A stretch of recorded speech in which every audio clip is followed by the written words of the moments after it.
Sir, மொத்தமுள்ள 27 நட்சத்திரங்கள்ல கடைசி நட்சத்திரமான ரேவதி நட்சத்திரம் பத்தி சொல்லுங்க சார். ரேவதி நட்சத்திரம் மீனராசி. ரேவதி நட்சத்திரத்தின் அதிபதி புதன் பகவான். மீனராசியோட அதிபதி குரு பகவான். பொதுவாக குருவும் புதனோட ஒரு அமைப்பே அவங்களுக்குரிய நல்ல விவேகம், நல்ல பேச்சுத்திறன், நல்ல வியாபார யுக்தி, நல்ல உலக நுட்ப அறிவு, இப்படி பலவிதமான நற்குணங்கள் உங்கள்கிட்ட நிரம்ப இருக்கும். அதே அமைப்புகளில் இவங்களோட காரகத்தில் பார்த்தோம்னா சித்தர்கள் இவங்களுக்கு வைத்த ஒரு பெயர் இந்த நட்சத்திரத்திற்கு ஓடம். இந்த தோணின்னு சொல்லுவோம் இல்லையா, அதுதான்.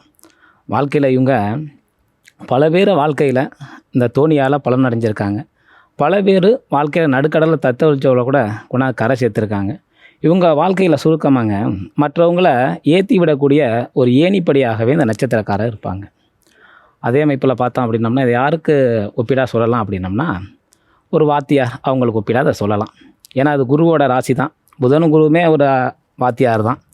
அப்படிப்பட்ட ஒரு தன்மை இருக்கும்போது ஒரு வாத்தியார் இருக்காருன்னா அவர்கிட்ட படித்த மாணவர்களை தன்னை விட மேலே இன்ஜினியர், டாக்டர், கலெக்டர் இப்படியெல்லாம் அவங்கள உருவாக்கி தன்னை விட மேன்மையாக இருக்க படுத்தி அழகு பார்க்கக்கூடியவங்க அவங்க. அப்படி இருக்கக்கூடிய தன்மையில் இவங்க எப்பயுமே தன்னை விட அவங்க நல்ல ஒரு மேலான நிலையில் இருக்குன்னு சொல்லிட்டு மானசீகமாக தன் கடமையை செய்யக்கூடிய ஒரு அற்புதமான ஒரு நல்ல நபர்னா இந்த ரேவதி நட்சத்திரக்காரர்கள் தான். இவங்க அந்த கடமையில் இவங்களை அடிச்சுக்க ஆளே இல்லை. ஏன்னா கடமையில் அப்புறம் சொல்ல போனோம்னா கடமைக்கு பேர் போனவர் சனி பகவான் தான். ஏன்னா அவரை சுருக்கமாக சொல்லணும் அப்படின்னா அவரோட அமைப்புலையுமே ராவணன் தன்னுடைய 9 கிரகங்களும் நீங்கள் எப்படி பார்த்தா என் பிள்ளை பிரபலமாக வாழ்வாருங்கும்போது 9 பேர் கட்டளை விடும்போது கூட 8 கிரகம் அவர் பேச்சு கட்டுப்பட்டுச்சு. ஆனால் சனி பகவான் மட்டும் என்னோட கடமையிலேருந்து நான் பின்வாங்க மாட்டேன்னுட்டு என்ன நடந்தாலும் சரி நான் என் கடமையை செய்வேன்னுட்டு தன்னோட கடமையை மாற்றி செஞ்சவர். ஏன்னா அவர் யாரையும் இல்லை, அது ராவணனாக இருக்கும், ஈஸ்வரனாக இருக்கட்டும், அது யாராக இருந்தாலும் சரி அவர் விட மாட்டார். அவர் கடமையை செய்வார். அதனால தான் ஈஸ்வரனே அவருக்கு ஈஸ்வரன் அப்படிங்கிற ஒரு பெரிய பட்டத்தை கொடுத்தவர். அப்பேற்பட்ட ஒரு நல்லவர் பிறந்த ஒரு நட்சத்திரம். அந்தளவுக்கு அவங்க ரொம்ப கடமை உணர்வில் ஒரு மிகப்பெரிய இருக்கக்கூடிய ஒரு அற்புதமானவங்க. அப்படி இருக்கக்கூடிய தருணத்தில் பார்க்கும்போது பொதுவாகவே இவங்களை பற்றி இன்னும் நிறைய எவ்வளவோ சொல்லலாம். ஆனால் இந்த மீனராசி ரேவதி நட்சத்திரத்துக்கு பொதுவாகவே இந்த மீனராசிக்கு இந்த புதன் 4-7க்குரிய அதிபதி. பொதுவாக அந்த 4ஆம் இடத்துக்குரிய ஒரு அதிபதி அப்படிங்கிற அமைப்புக்கு பொதுவாக 4ஆம் இடம் அப்படின்னம்னா ஒரு ஜாதகத்திலங்க விவசாயம், வீடு, அதே போல் கால்நடை, பூந்தோட்டம், இப்படி எக்கச்சக்கமான விஷயங்கள் இந்த 4ஆம் இடக்காரங்கள் இருக்குது. அத்தியாவசிய தேவைக்கெல்லாம் அதிகமாக அந்த 4ஆம் இடம் தான் பயன்படும். அப்படிப்பட்ட ஒரு அமைப்பில் இவங்க இந்த விஷயத்துலலாம் ரொம்பவே நிபுணத்துவ அறிவு பெற்றிருப்பாங்க.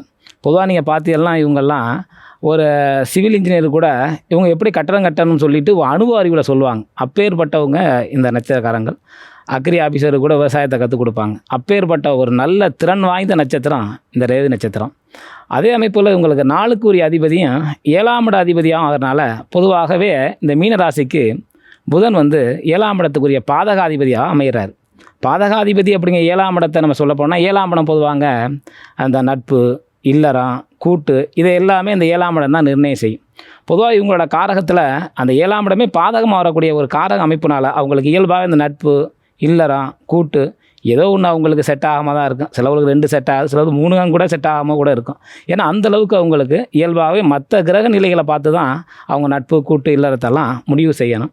மொத்தத்தில் இவங்களோட கால வாழ்க்கையில் இவங்களோட ஜாதகத்திற்கு எடுத்துக்கிட்டோம் அப்படின்னம்னா இந்த நட்சத்திர அமைப்புகளில் ரொம்ப இவங்களோட காலகட்டங்கள் கடை நட்சத்திரம்னு இதை கொஞ்சம் சொல்லுவாங்க. ஏன்னா அந்த கடை நட்சத்திரம்னா கடைசி நட்சத்திரம் அப்படிங்கிறது.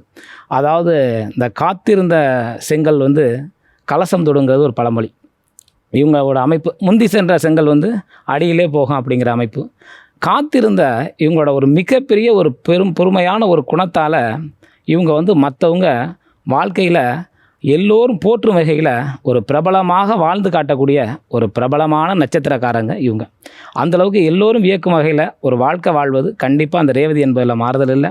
அதே போல் இந்த ரேவதி நட்சத்திரத்தோட குணம்னு எடுத்தோம்னா ரேவதி நட்சத்திரம் பசுபதிநாதரோட குணம் பெற்ற ஒரு அற்புதமான நட்சத்திரம். இவங்க காலபலத்தால் இவங்களோட நல்ல விதமான உயர்ந்த ஒரு உன்னதமான நற்குணத்தினால் நிச்சயம் வாழ்வில் ஒரு பிரபல நிலை அடையக்கூடிய ஒரு நல்ல அருமையான நட்சத்திரம்.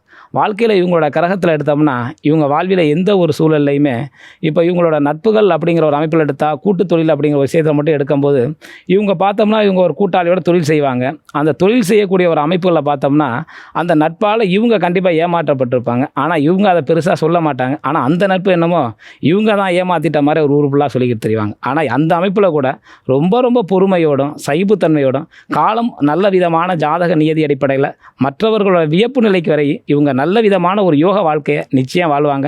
கடமையில் பெருமையான அந்த நட்சத்திரக்காரங்க நிச்சயம் வாழ்க்கையில் ஒரு கண்ணியமிக்க ஒரு உயர்ந்த வளர்ச்சி பெறக்கூடிய உன்னதமான அமைப்பு நட்சத்திரத்தில் இருக்குது. ரேவதி நட்சத்திரம் பத்தி ஒரு விரிவான அழகான ஒரு விளக்கத்தை கொடுத்திருக்கீங்கன்னே சொல்லலாம் சார். ரைட்டுங்கம்மா. தொடர்ந்து நாம தமிழ் ஜோதிடம் பத்தி அடுத்தடுத்த வாரங்கள்ல தொடர்ந்து பேசலாம். நன்றி. நன்றி.